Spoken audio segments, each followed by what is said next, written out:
Hey Noobcaster viewers, how's it going? Now usually, let me double check the sound. Usually I'll wait till the weekend before I cast the game, but obviously I don't have that privilege right now. I got a lot of catching up to do with all those videos that got deleted. So I'm gonna redo this game here. This is a game between Random Chaos, who is my brother, the red Protoss in the upper right corner, and Ruby, who is the blue Terran in the lower left corner. So this is a remake of a game I did earlier.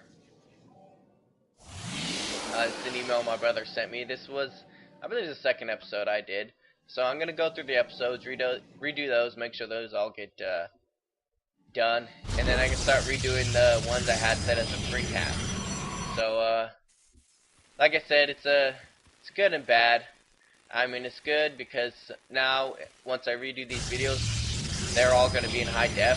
They're bad because, well, I lost all that work that I did to get those videos up before. But that's okay. We'll be alright. So there's my brother throwing down his first pylon. Ruby is walling off, which is a good idea in Steps of War, I'd say. Some people don't like to wall off, and it's all personal preference. Like, if you don't want to wall off, that's fine, because there are disadvantages to the wall. Like, you do put a lot of focus on this wall, and if that wall gets bypassed, you can be in a little bit of trouble. But Steps of War, I would say, is a good one to wall off on, because, I mean, they don't have a big ramp, and it's not the plateau isn't too large. So, I mean, you have a missile turret here, one here, and here, like that'll be able to keep a pretty good eye on anything that your opponent is trying to do to sneak around. And there's also not a huge like open land area next to the plateau that stalkers can blink up through. So if stalkers want to blink up, like, they'd have to come around here or come around here, and they'd be close enough to be hit by your defenses at the wall anyways. So it's not a bad one to wall off on. There are some other ones like Blistering Sands that are frustrating to wall off on. Anything with a big plateau or large land areas that stalkers blink up through, some that have a huge area to cover, those are ones that are real frustrating to make a wall work on. So many ways to get around it.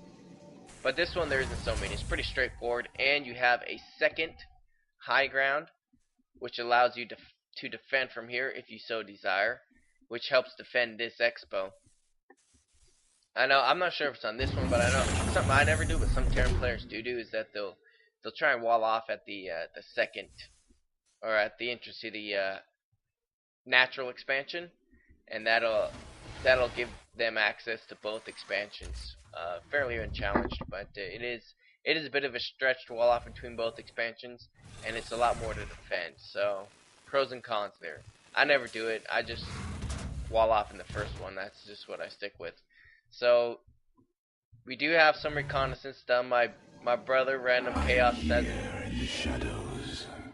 really found his opponent yet, but Ruby does know where my brother is. He has thrown down this gateway. He probably already clicked on these structures, so he knows that there's cybernetics core and gateway possibly. So he knows what my brother's up to. My brother still has the recon disadvantage. He sent this help here, so I imagine he has some intention of taking this high yield early on in the game. And the thing about this high yield expansion, it's out of the main walkway, so it's fairly hidden. It's one of the best high yields, I think, in all the maps, just because of its location. It's close, and it's fairly out of the main walkway. So if you do grab it, like, you're not gonna have troops walking past it constantly, you know, harassing it and stuff. They actually have to go out of their way to check it out to make sure it's not taken. So it's a nice high yield to get. My brother Random Chaos is going for stalkers here. He has his 3 gateways, a cybernetics core, and he has got his Twilight Council. I imagine, well, he could get his charge and his blink, but he can also get his High Templar here pretty soon with his, gets one more tech structure after that, which is the let me double check this. I don't play Protoss much, I'm sorry. Yeah, the Templar Archives, that's right. Same as in StarCraft 1. Gets his Templar Archives, he's going to be able to get his High Templars, which I imagine he will be doing soon. So that'll help that'll help strengthen his army up a little bit, because when he's with just all Stalkers, he is fairly vulnerable here. Ruby has gone all Marauders, which is the perfect counter to Stalkers, so he's not... in this situation, my brother is extremely vulnerable with those Stalkers to those Marauders. And as I have predicted, I've seen this replay before, but it's been a while, so I don't even remember if my brother had gotten this. But as I did predict, he did get this this high yield expansion here. So that pro was waiting for it to finish up so he could drop off his vestment and get back to work. But yeah, he did go for that high yield, so he now has secured that high yield.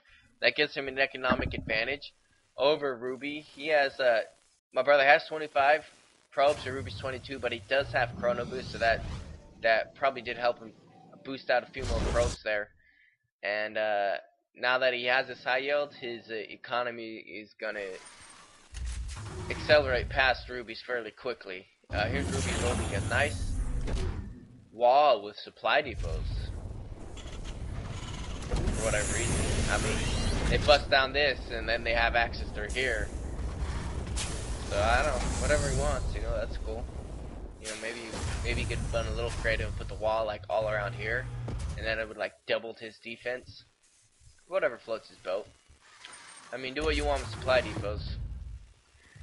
There's pros and cons to different uses for the supply depots. I usually put them in back simply for protection and to keep them out of the way, so I could keep all this area like saved for building structures and whatever else I need. There's his little, what is it they call it? Oh, some call down, supply call down. So yeah, as I said, my brother has this high yield. His income is now 32 harvesters to 22 for Ruby, but he does have a high yield, so each of those harvesters is worth more.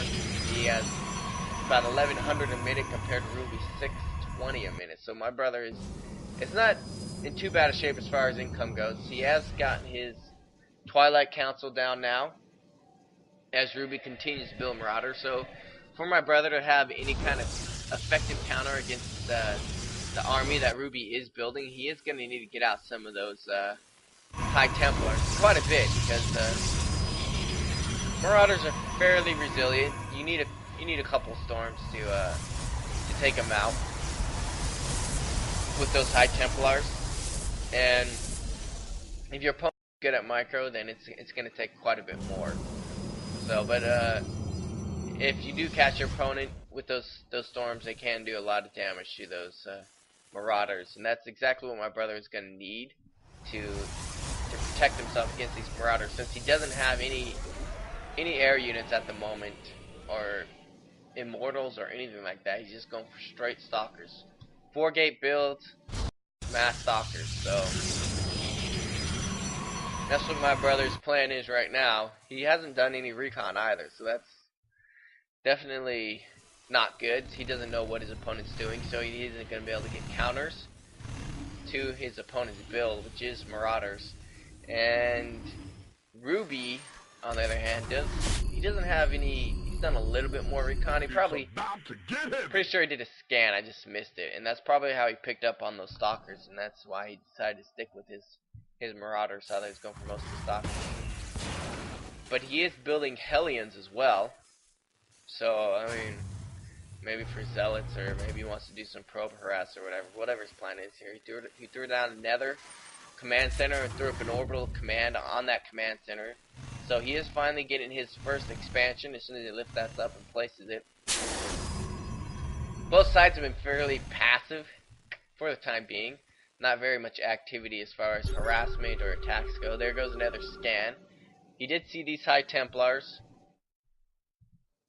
and was able to spot those Stalkers too. So he did know those Stalkers are there. So he knows exactly what my brother has, his army composition, and he sees that he has all those Stalkers, and I guess that he feels confident with his Marauder army, and he is moving out now for a push. This expansion is exposed. Those Hellions are going to get shredded by the stalkers. Hylians aren't the most effective against stalkers. You usually need them against zerglings or light ground units. Even zealots are more effective against, but this expansion was forced to cancel and he killed that probe. My brother does have the high ground, which is going to be enough to ward off Ruby's attack here. He has some Marines in here. He got 4 Marines, so he's got a little mix, you know, some Hellions and some